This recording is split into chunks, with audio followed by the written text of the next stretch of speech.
Welcome to the Zen Studies Podcast. I'm Domio Berg. Thanks as usual to new members of the podcast. Eric from Elizabethtown, Pennsylvania, Michael from Southport in the UK, and Estelle from Houston, Texas. Member donations make this podcast possible. If you're a member, thanks for your support. Before I begin, I'd like to quickly call your attention to a feature of the Zen Studies Podcast website, zenstudiespodcast.com. You can read each episode in full on the website, and most episodes are also translated into Spanish by a podcast listener, Claudio from Argentina.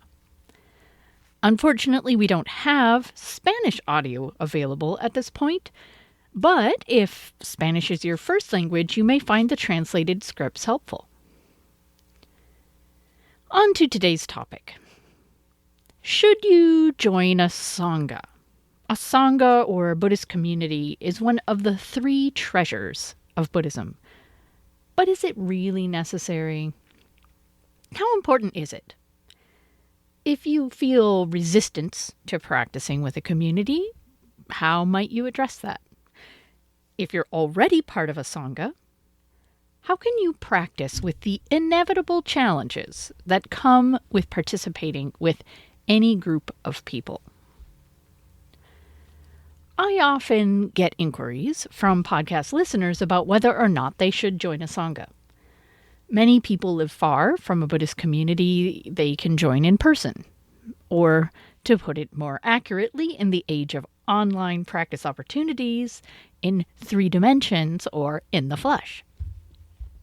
Others may live near enough to a Sangha, but it doesn't happen to practice the kind of Buddhism they resonate with. Then there are plenty of people who feel ambivalent about joining a community, even if it's available to them, virtual or otherwise. I spoke at length about the merits of practicing with a Buddhist group in episode 16, Sangha, the joys, challenges, and value of practicing in a Buddhist community. I will very briefly review those merits in this episode, but I do recommend listening to episode 16 if you haven't done so recently. Here I will briefly review the benefits of Sangha and then discuss various reasons you may resist joining one. I'll also talk about challenges that are likely to arise for you sooner or later if you aim to practice with a Sangha long term.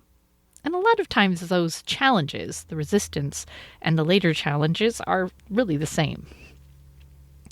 I'll recommend ways to relate to your resistance or difficulties as opportunities for practice. I hope what I share will give you the courage to open up to the Sangha jewel if you haven't already, or help you find ways to maintain and deepen your relationship to a Sangha you're already part of. In this episode, I'll only get to the first in my list of Sangha Challenges, but I will release part 2 in a few days and complete the list. Unless you're a very open-minded, extroverted people lover, chances are good that joining a Sangha requires a certain amount of effort. Figuring out what community you might like to join, making the time to do it, getting out of your comfort zone of private practice, meeting new people, getting used to a new shared culture, and facing whatever social anxieties you might have. So why bother? As I described in episode 16, there are many reasons why Sangha is considered one of the 3 treasures of Buddhism, along with Buddha, the original teacher, or our own potential for awakening, and Dharma, the teachings or the truth itself. First, Sangha is the vessel by which you encounter the rich multifaceted Buddhist tradition. Even if you prefer simply to read and listen to podcasts and practice on your own, you're still partly dependent on Sangha, on other people, for the ideas and practices you enjoy. There are countless other aspects of the Buddhist tradition which can't be adequately conveyed simply through words, especially if you don't encounter the speaker or writer in person or absorb those words in the context of a community of people practicing together. So second, in terms of benefits, Sangha provides us with social support. We are social creatures, and most of us are much better able to apply discipline to our lives and engage with challenging teachings and practices when we're doing so with others. We're profoundly affected by the attitudes and actions of those around us. This is why the Buddha admonished his disciple Ananda, who exclaimed that, quote, admirable friendship, admirable companionship, admirable camaraderie was half of the holy life, end quote. The idea that such relationships are even half of the holy life is a bold statement. But the Buddha replied, quote, don't say that, Ananda, don't say that. Admirable friendship, admirable companionship, admirable camaraderie is actually the whole of the holy life. When a monk has admirable friends, people as friends, companions, and comrades, he can be expected to develop and pursue the Noble Eightfold Path. End quote.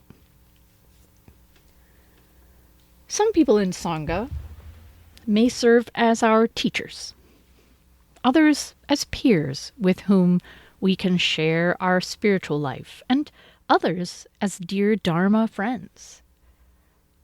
It's amazing how nourishing it can be to discuss your practice with other people who are trying to follow a similar path. In addition, simply through our presence in the Sangha, we support others, giving us an opportunity to practice generosity and compassion. And third, the relationships within Sangha challenge us in ways that promote personal and spiritual growth. It can be a little disconcerting to open ourselves to questioning and learning, but eventually our efforts to express our experience of the Dharma to others deepens our understanding. And when we find ourselves surrounded by imperfect people, we're invited to let go of our ideas and hopes about how practice might deliver us from our humanity. And other people often bring out the worst in us. From a Buddhist perspective, this is a very good thing because it helps us see ourselves more clearly and gives us a chance to work on our karma. Human relationships are almost always messy, and Sangha relationships are no different. Except that within Sangha, our aspiration is to take responsibility for our own reactions and learn from them. Episode 16 makes my full case for why you might want to try practice with a Sangha. Although there is more I would like to say about the preciousness of long-term, deep, personal Dharma friendships. And I'll probably do a full episode on that topic someday. If you aren't convinced and prefer to practice on your own anyway, that's totally fine. I'm convinced that any part of the Buddhist path is beneficial. You don't have to engage at all. However, if you practice on your own and ever wonder, how can I deepen my practice? My first and ready answer will be join a Sangha. Fortunately, there are many more options when it comes to choosing a Sangha these days, with most practice places offering some kind of online participation. I recommend practicing with a Sangha in 3 dimensions at least occasionally if you have that option. Even if your heart Sangha is online. But there are great benefits to connecting with a community virtually too, as I discussed in episodes 206 and 207. Dirt Zendo, Cloud Zendo, One Sangha, Buddhist community in the digital age. You don't have to have everything figured out. What kind of Buddhism you want to practice, what kind of community you want to belong to, whether you even want to commit to a community. You don't have to have all of that figured out in order to drop in on a Sangha's practice. Dharma centers and temples differ in their offerings and how accessible they are to the public, but most places are happy to have a new person come check them out, in 3 dimensions or virtually. You don't need to commit to coming back or staying there long term. In fact, it's better if you join a Sangha's activities for a while and see if the community is a good fit for you. Unless you absolutely love it, check out some other communities too. So let's say you've decided to give Sangha a try. Or at least part of you has decided this is a good idea. Chances are that other parts of you feel resistant or apprehensive, ambivalent, or even anxious about joining a group. I'm going to discuss some of the reasons you might think twice about participating in Sangha, whether that's for the first time or over the longer term. And I'll suggest ways to practice with these challenges and use them as opportunities for learning and growth. I've ordered my Sangha Challenges, which I'm only going to get a brief start on today. I've ordered them roughly in the order you might experience them when beginning your relationship with a Buddhist community. However, if any of these areas are a challenge for you at the outset, they're likely to arise repeatedly over the course of years spent with a Sangha. But hopefully, over time, you will appreciate how valuable it is to stay in the community and practice with the challenge instead of simply leaving. The heading for each topic states the challenge followed by the opportunity for practice it presents. Before I begin, though, a quick but extremely important disclaimer. I'm going to talk about how you can meet each of these challenges and learn from them by staying engaged with a particular Sangha. Please understand that every challenge I talk about could get so unworkable for you that leaving a Sangha is the best thing to do. It's tricky to know when to stay and practice with something versus when to give yourself a break and move on. It's part of the learning process. When contemplating whether to stay or go, it may be helpful to keep the middle way in mind. As a reminder, when we practice the middle way, we aim to avoid getting caught in either side of a dualism. When it looks like we have only 2 not so great options.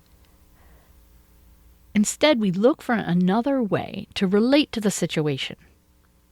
Usually a way that's more responsive, open, dynamic. In the case of facing Sangha challenges, one side of the dualism, one extreme, is to passively accept everything about a Sangha, no matter how dysfunctional it might be, no matter how much stress it causes us. This is a bad idea, and such an approach has led to the tolerance of corruption and abuse within Sanghas in the past. The other extreme is allowing ourselves to be oversensitive and fussy, finding fault with the Sangha almost immediately and expecting everyone else to fall into line with our preferences. If you find yourself trying Sangha after Sangha and finding they're all disappointing, you might be caught in this oversensitive or opinionated extreme. The next Sangha is probably going to emphasize meditative discipline too much or too little, or its members are going to be shallow and materialistic, or it's going to be too involved or not involved enough in social justice work, or something. You know you have found a great Sangha for you when you've found a good enough Sangha for you. It will always have shortcomings and flaws, immediately evident or only evident over time. But those will, if it's right for you, be outweighed by other factors, like inspiring teachings, a teacher you resonate with, kind or like-minded Sangha members, or the opportunity to do retreat. Things that allow you to trust the community enough. Enough trust means you can open up to the next step on the path. You don't have to fall for everything, hook, line, and sinker. Keep your wits about you and practice self-compassion as needed, but also don't let yourself be deprived of the treasure of Sangha because you're holding out for a perfection that can't be found. So on to Sangha Challenge number 1. Resistance to authority or organized religion. That's the statement of the challenge, and the statement of the opportunity is learning to trust a little at a time. Many of us, especially if we're steeped in Western culture, are highly individualistic and wary of authority. Ironically, we may be attracted to authoritative people or groups or movements, but we feel comfortable with them only once we've decided they're legit and we've invited them to have authority with respect to us. If you've only read about the Dharma and practiced on your own, it may feel jarring to join a Sangha and find a whole system of authority in place. There are usually teachers and senior students, revered texts and teachings, established ways of doing things, and a deep respect given to the Buddhist tradition as received in that Sangha's lineage. Spiritual practice is by nature deeply personal and subjective. How can anyone else know what is in your mind and heart? How can anyone else know what is right for you? These are very valid and important questions. As long as they really are questions and not just convictions, like no one else can know what's right for me. What can a tradition created and passed down by other human beings, designed to be applicable to lots of different people, what can such a tradition offer you? You don't know until you explore it. And you might be, I think you will be, pleasantly surprised. Fundamentally, all of us human beings have much more in common than we think. The important thing to remember when we explore participation in a Sangha is that, as I just mentioned in the previous section, we don't have to surrender our autonomy or intelligence in order to do so. We can extend trust a little at a time and see what happens. Depending on your personality and history, it may initially be uncomfortable, say, to listen to a talk or class on Buddhist teachings and practices delivered by a so-called teacher who supposedly knows something about spiritual practice you don't. Or it might be awkward submitting to a Sangha's forms, the established way things are done. Or you may not relate to the reverence other people in the Sangha have for the tradition, or for bodhisattvas, or for people who are supposedly great Dharma masters. Honest skepticism is fine, or at least it should be. As long as you are respectful to the community at a very basic human level, like no one is there to listen to you get up on your soapbox to critique Buddhism or propose alternative paths. As long as you're basically respectful, you can quietly hold your own counsel about what you think about all of it. A good teacher or Sangha leader will welcome your questions, Again, as long as you ask in a sincere and respectful way as opposed to an aggressive way. Aggressiveness involves an effort to prove the Sangha's authority wrong and establish your point as a right, like arguing at length that Shakyamuni Buddha never even existed or devotional practices are stupid. Now, you're welcome to do that on your own time somewhere else, but to come into a Sangha space and do it is obnoxious. But you can easily ask fairly provocative questions with honesty and humility, such as, I find myself doubting Shakyamuni Buddha ever existed. Does that matter? Or, I don't relate to devotional practices. Why do some people like them? It can be awkward joining a new group if it has any formal aspects to it. Few people really relish being told what to do or being at the bottom of a hierarchy or being the new or relatively ignorant one. We tend to feel at least some apprehension about situations where we're not an authority or we're not in control or we're not completely left to our own devices. However, that apprehension is at least in part based on fear of what other people will do to us when they have the upper hand. Will they lord it over us, humiliate us, take advantage of us, disrespect us, or exclude us? In a good Buddhist Sangha, you will probably find authority, hierarchy, many of the fixtures of organized religion. But in a good Sangha, every person will be respected, honored, and valued, no matter how long they've been there or what role they hold.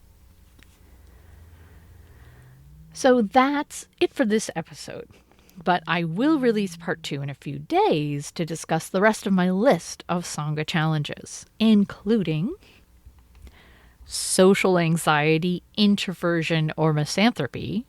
Basically, for one reason or another, you feel uncomfortable around people or don't really like people.